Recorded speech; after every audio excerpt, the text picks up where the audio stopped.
اور یہ المیہ ہے ہمارا کہ طاقتور جو فیصلہ کرتا ہے وہی ہوتا ہے.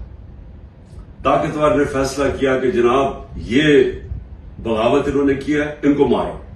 کسی نے نہیں پوچھا کہ ایک مہذب معاشرے میں کیا دوسرے کو بھی وقت ملتا ہے اپنی صفائی پیش کرنے کا. پھر صحافیوں سے جو ہو رہا ہے، عمران ریاض غائب ہے، ابھی تک کوئی پتہ نہیں کدھر ہے. 40 دن ہو گئے، ان کے گھر میں بچے ہیں، بیوی ہے.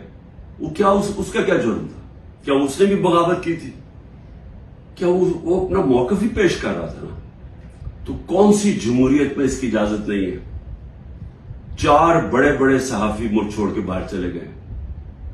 ایک نے بھی اعلان کیا ہے، 50 سال پرانا صحافت کرتا ہے کہ جی میں اب سیاست پہ بات ہی نہیں کروں گا. تو یہ کیوں اتنا خوف ہے؟ کیوں اتنا خوف ہے کہ دوسرا موقف نہ پیش ہو جائے؟ کیوں میڈیا کے اوپر پورا کنٹرول کر لیا ہے کہ سارے میڈیا کا منہ بند کر دیا جائے اور صرف جو سرکاری ورژن ہے وہ صرف میڈیا پہ آئے؟ کیوں ڈر ہے؟ اگر آپ سچ اور حق پہ کھڑے ہیں تو بولنے دو دوسروں کو، آپ ثابت کریں.